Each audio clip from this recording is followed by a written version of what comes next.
Well, it's that time again. Ladies and gentlemen, it's time for the interview with Craig-Veltri.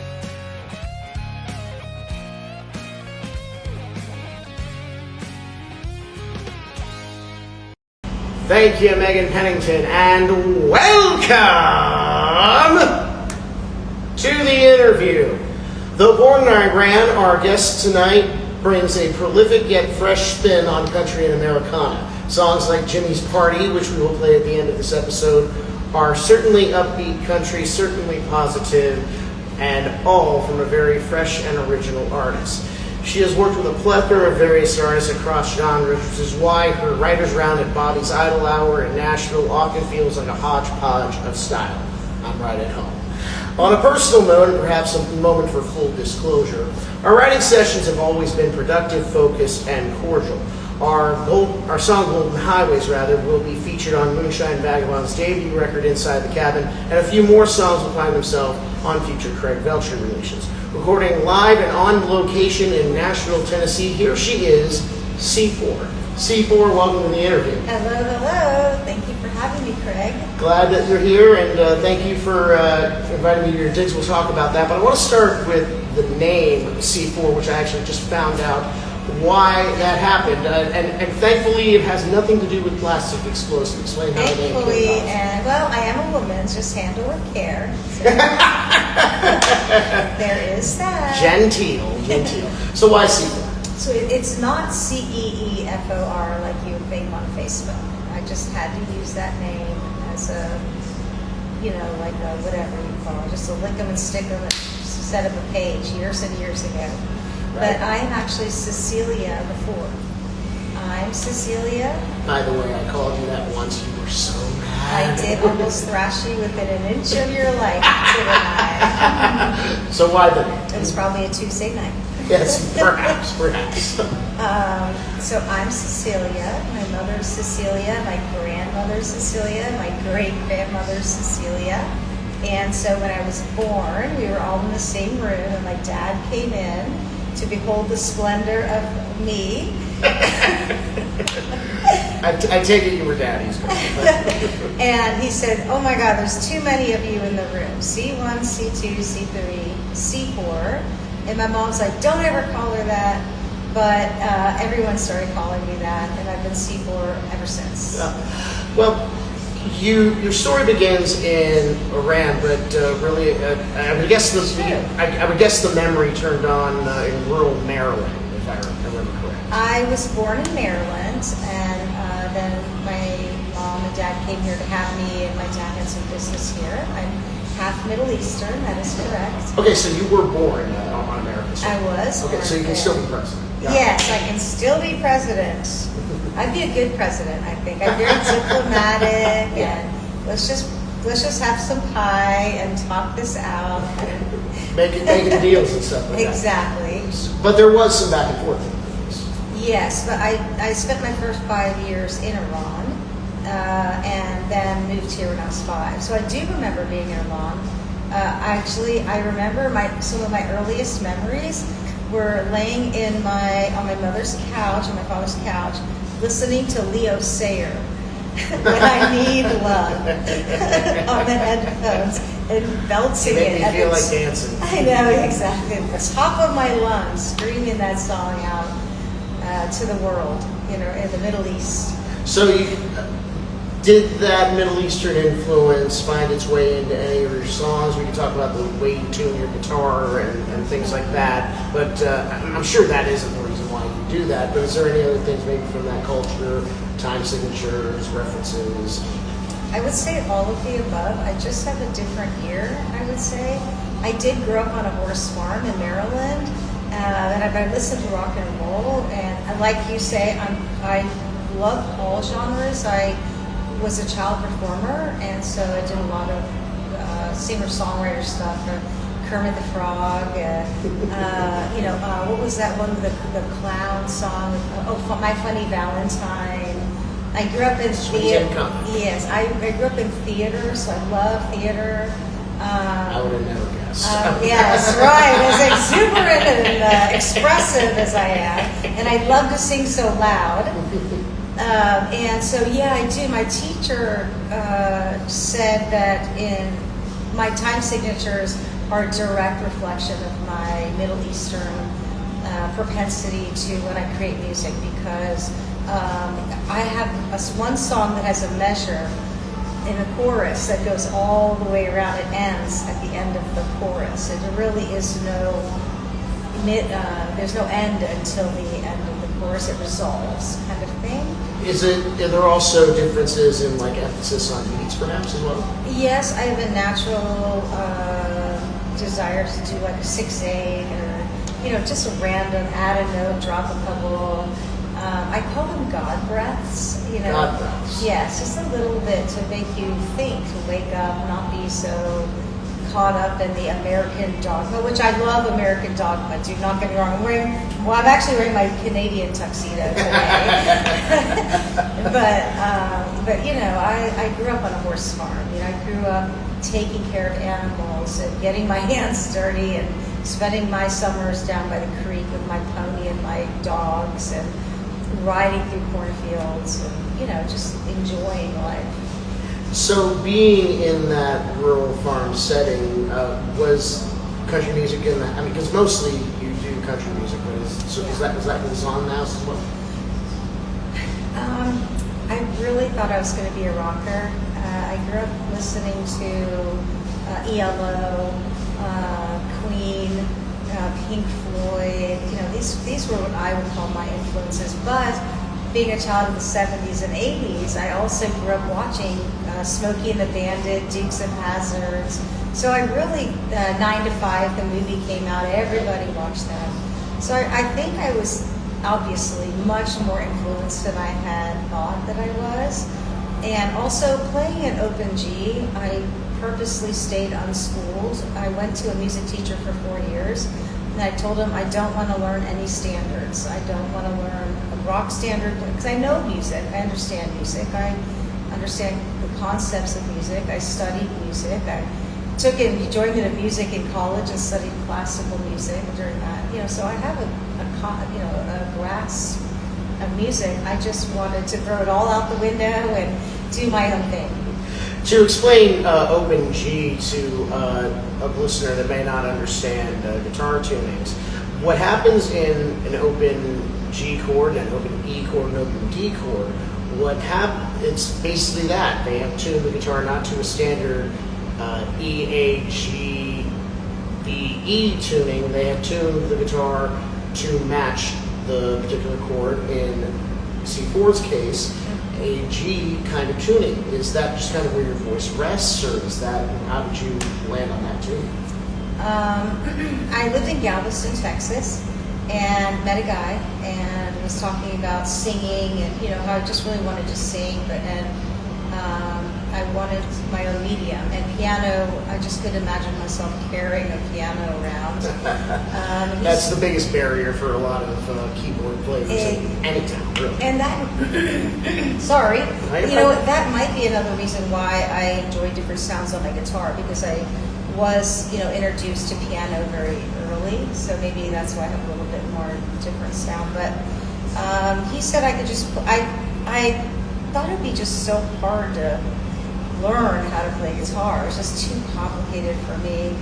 And this guy was like, just do bar chords. I'm like, what do you mean bar chords? He's like, just squeeze put in open D. He told me to put in an open D. So I went to a guitar teacher at Evans Music City in Houston. Hi, Norman. And he still follows me. And he's very proud of me. And I had a similar thing with my first music teacher as well. I thought you were dead. She reached out to me. That's awesome. So Norm. I went to Norman and I said I would like to be a songwriter. He said songwriters are my specialty, and I said and I'd like to play open D. He's like, well, open D is good, but open D is mine. It's taken. I said, okay, I'll try open C. I don't see his name on it. I use open D all the time. I think he just enjoyed playing with me. I was gullible, impressionable. Well, I mean, gullible isn't in the dictionary. Haha. Already looked it up. C. And so I started an open C, but I kind of got bored after a while, and so he suggested open G, which is similar to a banjo tune. And I think just with where he was kind of seeing me going, and banjo tune, kind of open G kind of worked for me, and I enjoyed learning it. And then every time I got bored of G, I could just capo to a different key, and then figure out different chords and make new songs. And my dream, which I'm living, is to sing songs I write in front of people. That's what I want to be. I don't care about being the best guitar player in the world. I've learned to hold my own.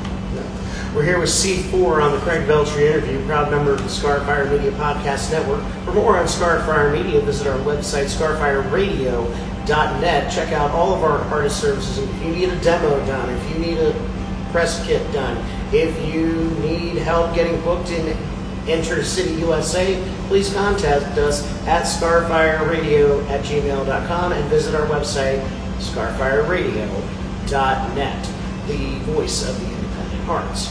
Now, the tuning and with all the songs that you have done, I've often, we talked about this earlier in the evening, how much of your life has been put into your music, and the point that you're at right now, the songs you're singing right now, is I'll let you explain, but basically you just embrace the positivity. I have. I think with my experience is that most early songwriters, like me, had a much easier time tapping into the pain. I do. Oh, yes. Yeah, it's much easier to write songs about the pain and lamenting and he done me wrong or she done me wrong. Listeners will know this. My first song was called "Love Isn't Real." Exactly. There you go. And so I think I started there, and as I grew as an artist and as a person, and I think life just got okay. I grew my faith more, and I just really felt like hope became faith, became trust, and I feel like now I just want to make people happy. I do still write occasionally, more sadder songs, and so if someone asks me, hey, make me cry, I'm like, oh, I gotcha. And so I'll write. I have plenty of those songs, but I really do. I prefer right now to play, positive music, but, when coming to Nashville 10 years ago, they asked me, what kind of artist are you? And I was like, well, I'm an everything artist. And that it works to a degree, and yes, I've been nominated twice as a multi-genre artist, so... Josie Awards. Right? Yes, Josie Awards, correct. I've been nominated twice as a multi-genre artist, so I do have the ability to work in different genres, and I have worked with Rap-A-Lot Records, I've worked... I write for people at Nashbox Studios regularly, and they bring me all kinds of people, the general public, and so I have to create music that's harmonious with who they are and where they're from and the genres they like. I'll bookmark the ways that you find a through line to actually find songs regardless of genre. But the one song in your catalog that I think is most indicative of your positive outlook is one called "There Ain't Nothing Wrong with Nashville." I do enjoy that song, but I've sat in traffic not too long in this town to completely agree with it. What brought you to write that? Okay, well, like I said, as I've developed as an artist in Nashville, I had to pick a brand, and I felt like the positive music, which is true to me, is really more accessible to a larger majority of people, and I want to be successful. And so it was a natural progression to move into more positive music. That particular song, There Ain't Nothing Wrong with Nashville, who I did co-write with David Easterling. Friend of the show. Yeah. So David's You say sort of. He said he's a song doctor. So that particular song I had pretty much written out. He helped me to organize it and put it in a certain order that worked, and I could, flush it out and play it. But that song was inspired by Todd Snyder. I know the name. Yes. It's ringing all bells. Todd Snyder is a prolific songwriter. He is a genius, and he's an amazing storyteller. He's one of the few people like Jewel who can stand in front of 500 people and hold them in the palm of their hand for 2 hours, 3 hours straight, and have them involved in their entire set with that one person and a guitar. Yeah. Jewel is one of the first artists that I actually learned to play some of the music, actually. She is another phenomenal artist who's able to capture and hold an audience. And as a performer, that's something I always aspire to do. So back to the song itself. Yes. So Todd Snyder wrote a song called "Ain't Nothing Wrong with Nashville," and I was listening to it, and I thought, well, I have my own ideas about what's not wrong with Nashville. So I stole the line from him, and the songs are called with that. Yeah, and I wrote the song. It just came out. It was one of those songs that I wrote a ton of stuff, and I included David Anderson, I included Nash Box, I included Gina Finney, our amazing bartender at Bobby's Idle Hour. You have to meet her; she's the best. And then I just flowed, and then David Easterling kind of helped me put it in an order that flowed and made sense for me. I actually wrote a letter to Todd Snyder and let him know that I stole a line from his song, and I'd love an opportunity to sing it in front of him. And so that took me down a road to Camp with the Folk in the Catskills of New York, which I just went to that last in August. I meant to ask you about it off the air, perhaps we can talk about it in a second. Sure. So you had, so that song, I think that really, you've lived in Nashville for how long? 10 years. You've lived here 10 years now. And I see how much you love this town, how much you love giving back to this town. Was it kind of like, I have my own opinions on this, but is it, kind of like giving of gratitude to the story? As much as I feel like you want me to say that, it isn't. I really came to Nashville. I felt led to be here. And I came literally with the attitude, as I was driving up 65 from Muscle Shoals, because I lived there before I moved here. What can I bring to Nashville? I am a giver. I've received a lot from people, and I really want to learn and absorb any culture that I'm in musically. And so I didn't want to come in anywhere. I don't want to go in anywhere. What can I get? But what can I give? And people ask me if I love living in Nashville, Tennessee, and I'm like, do you love a really hard teacher? In retrospect, this town literally crushed me. It just like zipped, like squeezed out everything that wasn't for me. And it's like if you can hold on long enough in Nashville, they will find what's special about you, and they'll polish you and press you and get you to your all sparkly like a little diamond. And so that's the process. And because I, as a child, became a master horseback rider, I knew the process of becoming a rock star would be very painful. There's a lot of blood, sweat, and tears involved. I actually filmed my early 5 years, my first 5 years, called Zero to Rockstar. And I have a bunch of videos from when I first started about when I moved to Nashville and some of the difficulties I went through early here as well. Well, the song that I selected to be played at the end of this episode, Jimmy's Party, gives a very nice, I wouldn't say perfect, but it gives you a very good vision of your skill set as a storyteller without really giving away too much and giving too much. You tell just enough of the story, you give enough of the feeling to put you in the feeling of the person that you're dealing with. It is simple, it is catchy, it is, as a kid would say, a pop. So talk to me about the writing of Jimmy's Party. Jimmy's Party was the first song that really pulled me out of that negative songwriting sphere. And my muse, I have a muse down in Houston, who's not as much anymore, but he was very critical to me writing at the time. I really wanted to do something special for him and write a song that was an honor to that relationship.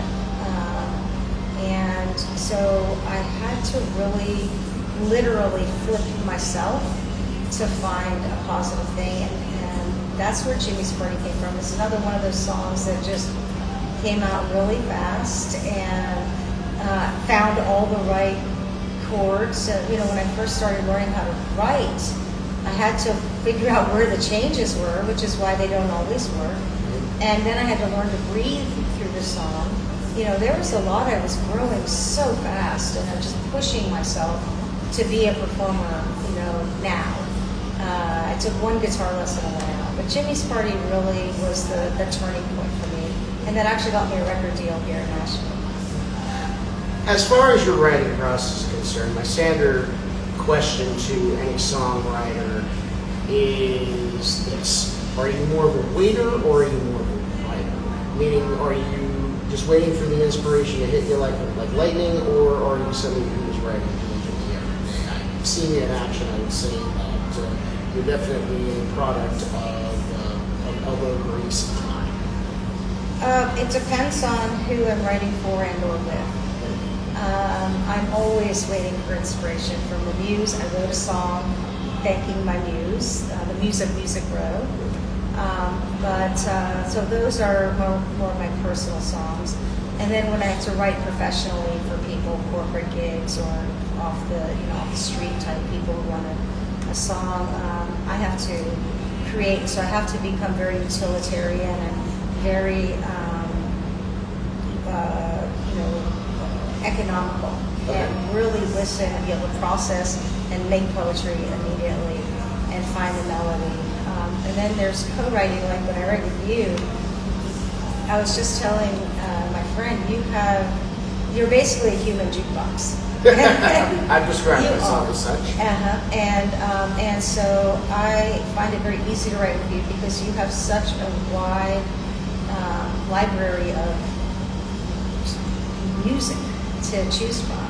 And so when I write with you, it's just almost effortless. I don't have to work so hard to find something to work with. You're very good at that.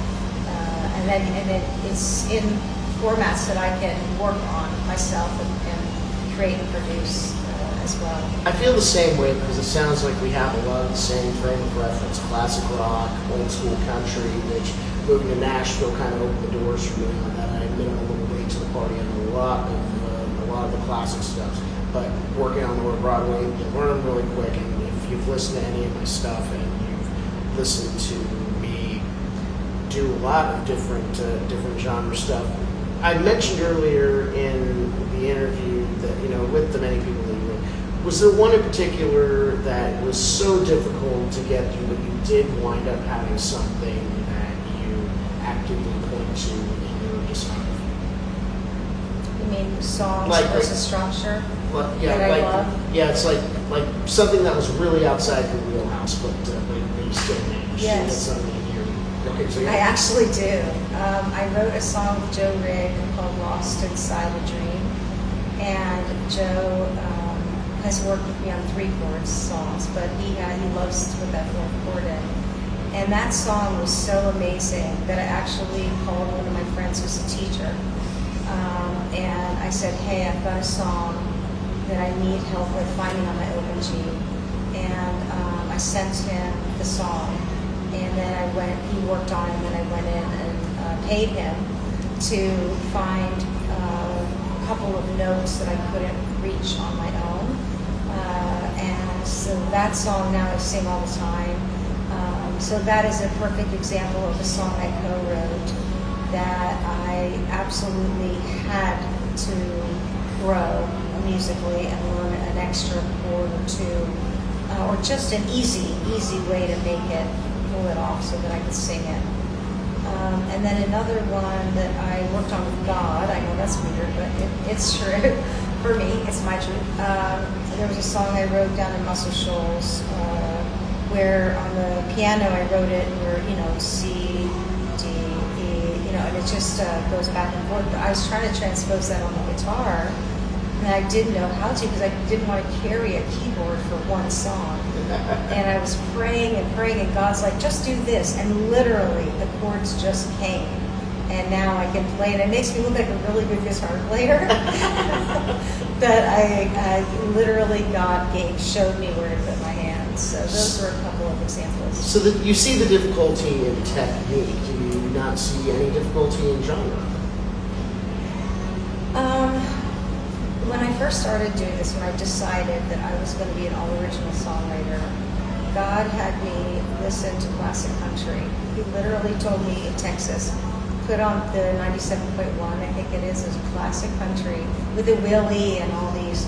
And for about a month, that's all I listened to. And so I think God was trying to get me to get a structure. I believe like he had a plan for this path. And that's where he wanted me to be. I am really not, I am multi-genre artist, but I don't try to write any particular genre. I end up being, country and bluegrass for my own material, but I feel like the song is going to talk and tell it what it wants, what it wants to be, and then the melody will come behind it. I have a lot of faith in that area. I'm a similar. I can't credit God for it, but I can credit my dad for a similar experience. My family had a home in Isle of Palms, just outside of Charleston, South Carolina, and my dad and I were painting the entire exterior of the house some weekend in the fall. I must have been 16 or 17. And we were listening on the far right end of the dial to a really good country station in the Charleston area. And it was Waylon, it was Johnny Cash, it was Loretta. And I remember not exactly saying, I had my theories about country music as somebody who was really heavy into metal at that point in my life. But this is the stuff my dad and his family were listening to in Aspinwall, Sharpsburg as kids. Blue collar kind of area in Pittsburgh, and so I grew that appreciation of that, and I think that's kind of where I got that initial frame of Russia. And my life has never been the same since, really. So I can certainly appreciate where you're coming from as far as the style is concerned. Let's look as forward as people like us can look forward. You're playing the bitter end in New York City in a couple of weeks. You got an opportunity to play in Muscle Shoals. Where do you see ultimately? Do you see it taking you all the way around the world and back to your native Iran at some point, perhaps? I can't go to Iran. I am a U.S. citizen, but Iran sees me as a dual citizen, and so if I ever went in, they probably wouldn't let me back out. Oh, I see. Yeah, so I can't go back to Iran, but I will be playing at the Orion Amphitheater in Huntsville coming up. That's in the works right now, and I am dreaming and kind of starting to plan a tour over the pond. Ireland, Scotland. I have friends in Dubai, England. So I do want to go across the pond. Middle East, probably not. It's just a little bit dangerous for me with my last name right now, being a female. Well, that part of the map off the table, the one place that you say, before I kick it, where do I go? Like where do you see yourself? So my dream is to either to get some kind of, just build it little by little, the Orion Amphitheater, Swampers at Muscle Shoals, Bitter End, City Winery, which I've had the fortune to play, and these sorts of things. And as little by little, brick by brick, as Will Smith says, I'm building my bio enough to get me a little bit higher. So my goal is to just earn a living playing music. And I oscillate between being a restaurant player and traveling the country, which is great for me. I'm totally okay to do that, or to be able to get to a level where I can sell tickets. So right now I'm monetized on my socials. I I do earn a living from my social media. I have subscribers. So there is that community building part of my nature, which gives me more ability to sell tickets. Like when I go to DC, I have a following there. When I go to Texas, I have a following there. So I'm building Florida. I'm building a following. And I don't know. God told me don't chase fame, it'll chase you. I don't think I have any delusions of grandeur at this point in my life.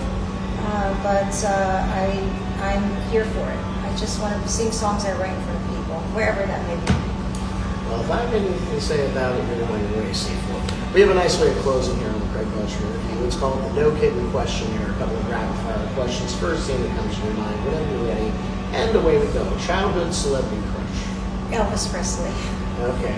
The question, I guess, is not how many times have you been to... I know for a fact you actually stayed not too far away from Graceland. Did you actually go on the property? Only driven by. Okay. Do you have a favorite Elvis song that you like to perform? Hound Dog. Okay. That is a pretty easy three-chord. Oh, wait, you mean sing in front of people? Wise men say only fools rush in. But Can't help falling in love, that is yes. mine. The other performance, you mean when I'm 10 years old, singing and dancing to Hound Dog with the album I brought to school. That's what I was So that was your first time singing in front of people? Probably one of my first times. Oh my Not the first time. That is incredible. I mean, you can't talk about the history of popular music without talking about the man. He changed the world, man. I've learned so much about his voice. Now, you mentioned the earlier eras is what you like. Do you stick to Golden May, Elvis, or were you with him till the end? As far as I would say I was with him to the end. I watched all his movies, everything. I was crushed by his death. Favorite Elvis movie? One in the beach. There's one in the beach with a Hawaii perhaps? Probably. And Jailhouse Rock, whichever what movie that was in. I really like that one too. I didn't like it. It was a movie. Like I say, I mean, as Eddie Murphy pointed out, he couldn't activate or sing his dialogue. We're going to win this race, Elvis. We're going to win this race. Moving on to the questionnaire. Okay. It's rapid fire. But I will say in Elvis's defense, he was under contract, but he couldn't get out of it. Later on, he was able to play some music. You know, I don't know about an afterlife, but if I do wind up in hell, I hope they put me next to the colonel just so that I can go like this to his ear or something. Just flick his ear. For all of eternity. This is what you deserve. This is what you deserve. This is what you deserve. Anyway, moving on to the question. Your favorite subject in school? Math and science. Did you have a favorite discipline, and why was it your favorite? Which, was it calculus and chemistry, or? I would say, honestly, as a child, my favorite discipline was horseback riding. Oh, okay. Because that is a discipline. I would okay, subject. train a horse in the morning, go to school, and during the day do a sport, and come home and train some more horses. Is that something that you came up with, the I can't teach anymore. I did teach a couple years ago. I can't take the heat anymore, be out in the full sun all day long anymore like I used to. But yes, I do want another horse to keep and just have. What occupation other than your own would you like to attempt? I'd have to stay as an entrepreneur. I am a serial entrepreneur. I love to create it. I'm just so creative. I create new ideas. So perhaps maybe on the music business, what other business would you? So I actually just started another business, NashJesus.com. Nash Jesus. Yes, I own NashJesus.com and I own NashJesusTours.com, and it's a historical church tour here in Nashville. Take people around to all our historical churches and tell them the history of them, which I've been studying lately, and I've really enjoyed studying them. I've always been fascinated in those kind of buildings. Growing up in Pittsburgh and Midwest Northeast, just the architecture is always something of note, and you can really tell something about the architecture. In fact, my great grandfather was a church architect as well. So And if none of that works out, I'm just going to have a little soft serve ice cream stand down at a beach somewhere. Favorite flavor ice cream? Vanilla with toppings. Oh, okay. Which are? I love chocolate. Like sprinkles? M&M's, sprinkles, Butterfingers. I will kill my cheat day with cookie dough. Good choice. On the other side of the coin, I don't care how many bags of money have been handed to you. C4, what job do you never want to attempt? And it can be something you've done before. Oh my goodness. Dead air. What job? I don't think I could be a plumber. That's a popular answer. Or street sweeper. No way. Is that to say you are not someone who keeps your place tidy, or is that? I grew up on a horse farm, so we clean, we do chores. I'd much rather deal with animal poo than human poo any day. So well, you're dealing with horses, just. I hate to be on the side topic, but it's much larger. Don't care. I have a pitchfork for that. And I want to give all props to plumbers and to street sweepers because you keep America beautiful. I just can't do it. It's not my gift. Not my gift to the world. Well, you're going to be up and on the road quite a bit. What is your go-to food on a road trip? A lot of water, fruit, and red Doritos because I call them my stay awake chips. The hot ones. Not too hot, no, just the regular. I do love good Doritos. When you say fruit, Tons of water, tons of fruit. Specifically, grapes, apples. Yeah, grapes, apples, oranges, mostly bananas, blueberries.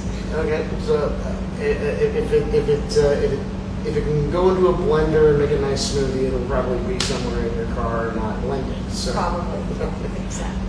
Well, now that we've worked up the appetite, if you could have dinner with anyone, dead or alive, who would it be? Elvis Presley. Of course. What does that conversation look like? What would you like to learn from the king? I think I would like to have one of his, was it fried peanut butter and jelly sandwiches with him, and I think I would just like to listen to him and just try to make him happy like I try to make everyone happy, and maybe write a song with him. Well, Elvis didn't write. I think he may have written maybe 1 or 0. I don't know. I know that fact, but maybe I would like to be the first person to write a song with Elvis Presley. I find that he would have been a wonderful conversation. My favorite part of the '68 comeback special was just him, jagging around with his band and just sharing stories and opining about music and just kind of goofing off. So, I mean, the story of him and the Beatles coming over to Graceland, him just kind of chilling on the couch playing bass, and then them just kind of talking shop.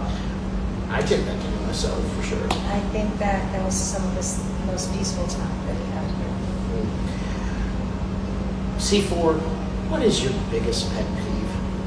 Oh my goodness, my biggest pet peeve? People that don't zip their luggage up all the way. Oh, let's explore this. You're asking for trouble. I think if you're going to leave your luggage anywhere, it should be completely zipped. Is this something that you encounter? I mean, you travel a lot. Do you see this often? I do, actually. I own a luggage storage company for tourists on the side. Okay. And it was this random thing where I was a Lyft driver and I had a music studio in Germantown, and I saw these poor ladies dragging their luggage hung over on Sundays in Nashville. Ah. And I thought, you know what, I don't steal. I have a fingerprint access music studio and I can upsell the ride to the airport. This was 8 years ago. And I think maybe I could start a business. So I did. I started Music City Luggage Lockers. And it's just been this like lifeline of money for me for the last 8 years. Like, I can barely kill the business. I don't want to kill the business, but it just keeps bringing me money. It annoys you, but yet you're not annoyed enough of the paycheck to just tell everybody you're on your own. I have to say, it's another area where I get to be of service to people, and I love tourists. I am a people pleaser. I love providing a seamless experience for tourists, and it allows me to touch as many people as I can while I'm here and while they're in our fine city of Nashville that I love. But sometimes they leave their luggage and they don't zip their zippers all the way. And I don't like to touch their luggage, but sometimes I just have to zip it shut. Yeah, and sometimes it's like the jaws of life. You need to like get that. You need like a plier because they overpack them sometimes. Yes. So I've been guilty of that myself. Last question of the questionnaire: what is the best advice that anyone has ever given you? Musically or ever? Ever. Oh my goodness. Trust God, clean house, and work with others. I've heard that one, and I found it to be very helpful myself. So, this is the part of the program, C4, that every guest should enjoy the most. It is time for shameless self-promotion. You are all over the country. Your subscription service is banging, and apparently a couple of other businesses as well. Where can we find all of those fine products? Plug your plug holes. Fire away. Go to thec4band.com, www.thec4band.com, and you will find all my socials, all my links, access to my music. My Facebook page has my subscribers. You can subscribe there and watch concerts, get one-on-one live streams with me, just access backstage stuff that my normal Facebook page doesn't get. And you can buy guitar strings from me, which help Amped Kids Foundation, and all kinds of things where you can help me help other people. And so it's a great way to support a local artist and touring artists, and also an artist that gives back every chance she gets, like tonight. Well, in that giving back, I would say that within the last year or so that we've known each other, and my time returning from Nashville, there was a bit of a period of time where it was back and forth, and the thought was that I wasn't really going to spend much time in Nashville if I could help it, and you're one of the people that have made me consider not only moving back to Nashville full time, but even if I don't wind up spending the majority of my time in Nashville, the fact that I have met you in Nashville is a definite reason that I do keep coming back, and I look forward to continuing this relationship and our writing. And thank you so much for joining us here today, whenever you're listening to it, on the Craig-veltri Interview. Thank you so much, and thank you Starfire Media, and thank you Craig, and thank you all for watching and listening. And meet me, introduce yourself to me. I'd really love to get to know you and hear your story. So that's it. Thank you so much. The full version of this podcast will be available on Friday at midnight Eastern, wherever you go. Until then, my name is Craig-Veltri. This has been the Craig-Veltri Interview, and with that, I'll pass. Good night. Bye. The Craig-Veltri Interview, where Craig-Veltri interviews wonderful people, is a production of Starfire Media, the voice of the independent artist. Written and edited by Craig-Veltri. Your announcer is Megan Pennington. The opening theme, Shut Up, I Love You, written by Trenton Chandler and Craig-Veltri, performed by Craig-Veltri, produced by Jack Gavin. The new single, Saving Up Dreams, is available now on all streaming services, and the Moonshine Vagabonds, myself and Megan Pennington, have just put out and given access to the world a brand new Facebook page for Moonshine Vagabonds. If you haven't followed us yet, if you haven't liked that page yet, link will be placed along the screen here and in the description below. Moonshine Vagabonds on Facebook, and coming soon to other social media. Time now to update the event calendar, because you must know where I am at all times. Tonight, Friday the 31st, spooky Halloween. Megan will be in costume. I will not, because I'm an adult. The Moonshine Vagabonds at Alter Genius Brewing in Ambridge from 7 to 10 p.m. Saturday, November 1st, Tin Roof, Memphis. A long drive, but worth it every time. All by my lonesome on Beale Street from 3 to 6:30. Back to Pittsburgh on Thursday the 6th. Huge string of shows the entire next weekend. Tune in next week or go to my website. I'll give you that at the end of the show. But anyway, Thursday, November the 6th, G's on Liberty in Bloomfield from 7 to 9 p.m. Monday, November the 10th, the Scarfire Takeover of Acoustic Cafe and Mr. Small's Theater in Millvale, Pennsylvania. Doors open downstairs at Mr. Small's Cafe at 5 p.m. for check-in. Sign-ins begin around 6:30. Show from 7 p.m. to 11 p.m. Full sound and light system with backline. So if you need a band, they got one. And if you want to be part of the show, 7 p.m. to watch it, 5 p.m. to be a part of it. That's the Scarfire Takeover of Mr. Small's Acoustic Cafe on Monday, November the 10th. Myself, Megan, and the entire Scarfire gang will be there. We hope you will too. Megan and I, that same day, will be recording an episode of the Grassroots Show that will air on Sunday, November 16th.